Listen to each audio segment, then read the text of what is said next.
सुप्रभात। कक्षा दूसरी, विषय हिंदी, उप विषय पाठ 6, शिष्य के गुण। पुस्तक का नाम नई गुलमोहर हिंदी पाठ्य पुस्तक। व्याख्यान 1। आज हम पाठ 6 शिष्य के गुण की दोहराई करेंगे। इस पाठ में हम महात्मा बुद्ध के उपदेशों के विषय में पढ़ेंगे। अब आप ये चित्र देख रहे हैं, एक गुरु का मतलब महात्मा का चित्र है और एक शिष्य का चित्र है।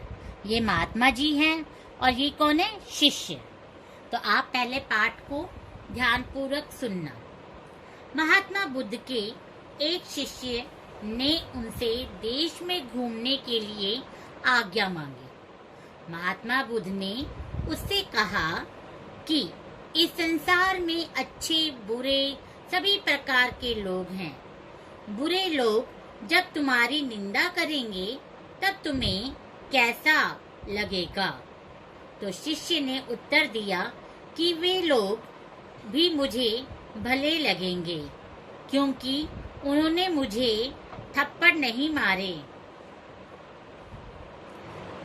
बुद्ध ने फिर उससे पूछा कि लोग तुम्हें थप्पड़ भी मार सकते हैं, तब तुम क्या करोगी? शिष्य ने जवाब दिया कि वे लोग भी अच्छे हैं कि उन्होंने मुझे डंडे या हथियारों से नहीं मारा। वैसे भी सबको एक दिन मरना ही है। शिष्य की बात सुनकर बुद्ध बहुत प्रसन्न हो गए। उन्होंने कहा कि तुम देश में घूमने के योग्य गए हो। तो बच्चों, सच्चा साधु वही है जो किसी को बुरा नहीं कहता, दूसरों में दोष नहीं देखता और दूसरों को बुरा नहीं समझता। तो बच्चों, आपने जाना, आप समझ गए इस पाठ को। अब हम एक बार इस पाठ को पढ़ते हैं, जिससे आपको और अच्छी रीति समझ आ जाएगा। तो चलिए पढ़ते हैं। महात्मा बुद्ध का एक शिष्य था। एक दिन उसने बुद्ध के चरणों में झुककर प्रणाम किया, फिर हाथ जोड़कर खड़ा हो गया।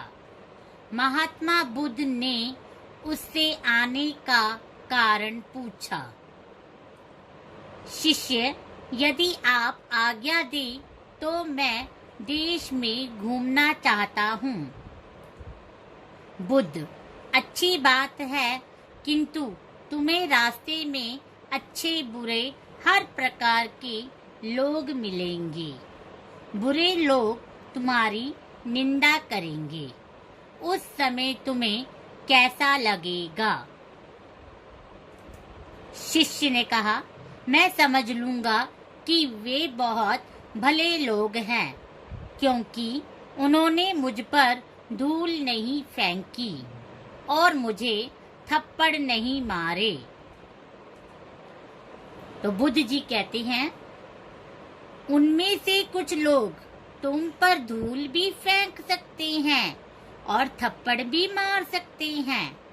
तो शिष्य ने कहा, मैं उन्हें भी इसलिए भला समझूंगा कि उन्होंने मुझे डंडे से नहीं पीटा। तो बुद्ध जी कहते हैं, डंडे मारने वाले भी 5-10 लोग मिल सकते हैं। तो शिष्य ने कहा, वे मुझे हथियारों से नहीं मारेंगे, इसलिए वे भी मुझे भले जान पड़ेंगे।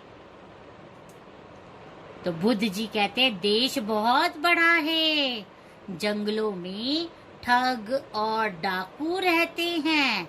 डाकू तुम्हें घायल भी कर सकते हैं। तो शिष्य जी कहते हैं, वे डाकू दयालु जान पड़ेंगे, क्योंकि उन्होंने मुझे कम से कम जीवित तो छोड़ा। तो बुद्ध जी कहते हैं, यह कैसे कह सकते हो कि डाकू तुम्हें जीवित ही छोड़ देंगे? वे जान से भी मार सकते हैं। तो इस बात को सुनकर शिष्य जी कहते हैं, कोई दूसरा हमें मारे उससे पहले वे मार देते हैं, तो यह उनकी दया ही है। वैसे भी सबको एक ना एक दिन मरना ही है। शिष्य की बात सुनकर बुद्ध बहुत प्रसन्न हुए। बुद्ध जी ने कहा, अब तुम देश में घूमने योग्य हो गए हो। सच्चा साधु वही है जो किसी भी दशा में किसी को बुरा नहीं कहता। दूसरों में दोष देखना और दूसरों को बुरा समझना ठीक नहीं है। इस दोष से सभी को बचना चाहिए। तो बच्चों, जिस प्रकार महात्मा बुद्ध का शिष्य किसी भी परिस्थिति में दूसरों की निंदा नहीं करता, हमें भी ऐसा ही करना चाहिए। यदि हम भी दूसरे व्यक्तियों में दोष देखने के स्थान पर उनके गुणों को महत्व देंगे, तो सब जगह हमारी प्रशंसा होगी। तो बच्चों, हमने क्या सीखा? हमने सीखा गुरु का आदर करना। दूसरा, दूसरों में अच्छाई दिखना। अब हम जानते हैं कठिन शब्द। कठिन शब्द क्या होते हैं? जब हम कुछ लिखते हैं या पढ़ते हैं, जिन शब्दों में हमें थोड़ी दिक्कत आती है पढ़ने व लिखने में, मात्राओं की गलतियां होती है, उसे कठिन शब्द कहते हैं। चलो जानते हैं कठिन शब्द। सबसे पहला शब्द है महात्मा। पहला शब्द है महात्मा। दूसरा शब्द है शिष्य। दूसरा शब्द है शिष्य। तीसरा शब्द है चरणों। तीसरा शब्द है चरणों। चौथा शब्द है बुद्ध। चौथा शब्द है बुद्ध। पांचवा शब्द है प्रणाम। पांचवा शब्द है प्रणाम। छठा शब्द है निंदा।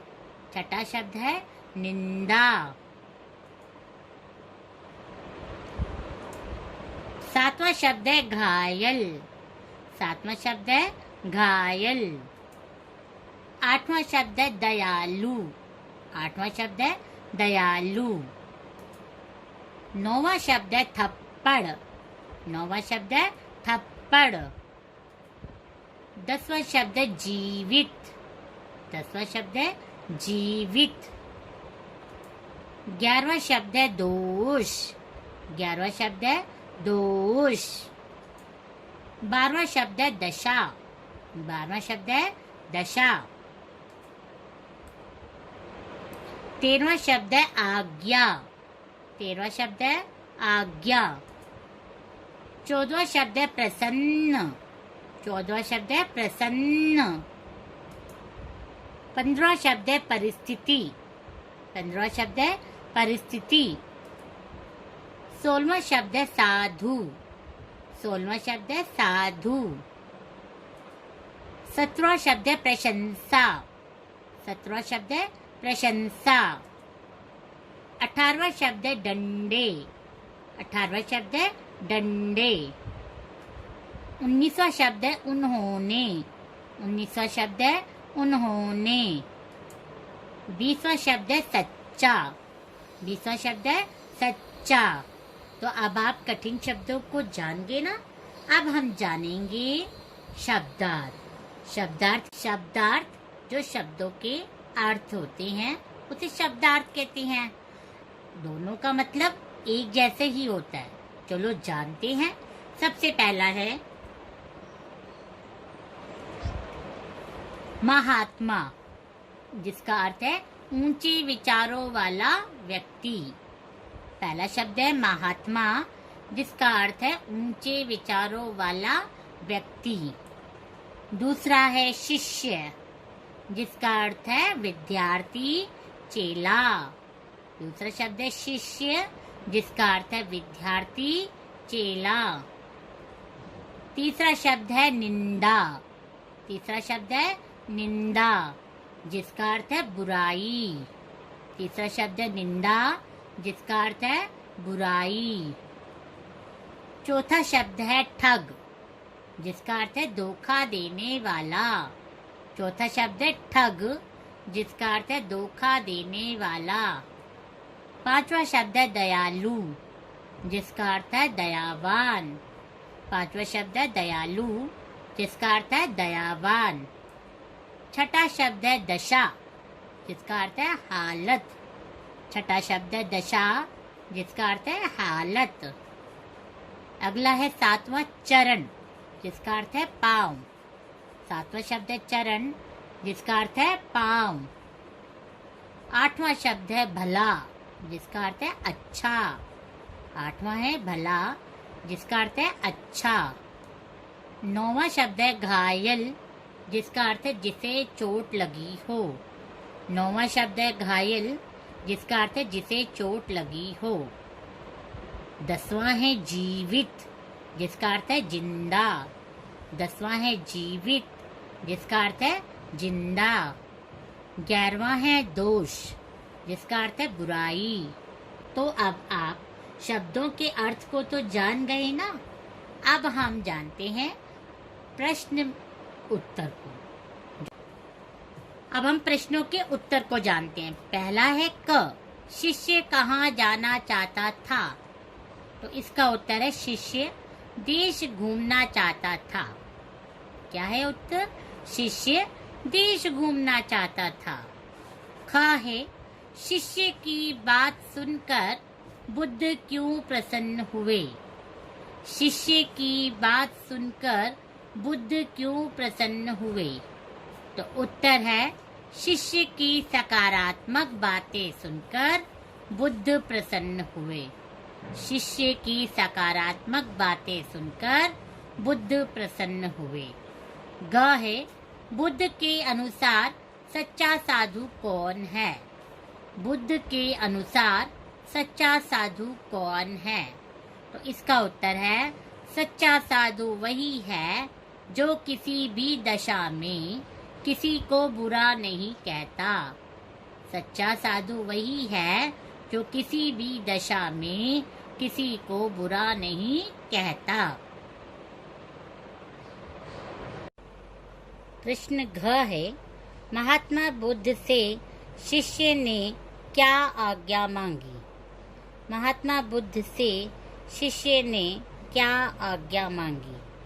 तो उत्तर है महात्मा बुद्ध से शिष्य ने देश में घूमने की आज्ञा मांगी।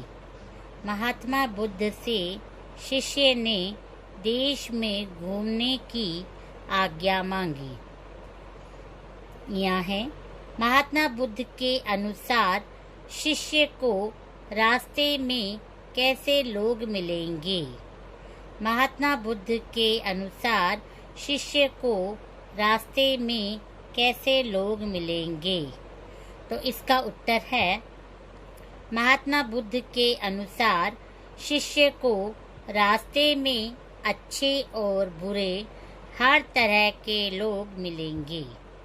महात्मा बुद्ध के अनुसार शिष्य को रास्ते में अच्छे बुरे हर तरह के लोग मिलेंगे। अगला प्रश्न है, शिष्य की किन विशेषताओं को हमें अपनाना चाहिए? शिष्य की किन विशेषताओं को हमें अपनाना चाहिए? उत्तर है दूसरों में दोष ना देखना और दूसरों को बुरा ना समझने जैसी शिष्य की विशेषताओं को हमें अपनाना चाहिए। उत्तर दोबारा सुनेंगे। दूसरों में दोष ना देखना और दूसरों को बुरा ना समझने जैसी शिष्य की विशेषताओं को हमें अपनाना चाहिए। अब हम जानते हैं किसने कहा, किससे कहा। यहाँ ये वाक्य को आपने सोचना है, किसने किससे कहा। पहला क है, मैं देश में घूमना चाहता हूँ। सोचिए ये वाक्य किसने कहा? ये वाक्य कहा था शिष्य ने। और किससे कहा था? बुद्ध से। मैं देश में घूमना चाहता हूँ, किसने कहा? शिष्य ने। किसको बोला? बुद्ध से कहा। ऐसे ही ख है, जंगलों में ठग और डाकू रहते हैं। क्या है वाक्य? जंगलों में ठग और डाकू रहते हैं। ये वाक्य किसने कहा? बुद्ध जी ने। और किससे कहा था? शिष्य से। किसने कहा? बुद्ध ने। और किससे कहा? शिष्य से। इसके बाद है, डंडे मारने वाले भी 5-10 लोग मिल सकते हैं। डंडे मारने वाले भी 5-10 लोग मिल सकते हैं। ये वाक्य किसने कहा था? बुद्ध जी ने। किससे कहा था? शिष्य से। तो आपने वाक्य को पढ़ने के बाद पहले सोचना है कि ये वाक्य इस पाठ में किसने कहा और किससे कहा। जैसे ये वाक्य बोला था बुद्ध जी ने, और किससे कहा था? शिष्य से। तो अब आज आपका गृह कार्य क्या रहेगा, तो चले जानते हैं। आज का गृह कार्य। आज आपका गृह कार्य है प्रदत्त कार्य करो। इसमें पहला प्रश्न आपको दिया गया है, प्रत्येक शब्द में आया संयुक्त व्यंजन अलग कीजिए और उस संयुक्त व्यंजन से एक शब्द अपनी तरफ से लिखिए। मैंने शब्द दिया है क्यारी, मक्खन, शक्कर। क्या दिया है? क्यारी, मक्खन, शक्कर। और अगला प्रश्न है आपका, दिए प्रश्नों के उत्तर दीजिए। मैंने आपको यहाँ पे प्रश्न दिए हैं। क पे दिया है, महात्मा बुद्ध से शिष्य ने क्या आज्ञा मांगी।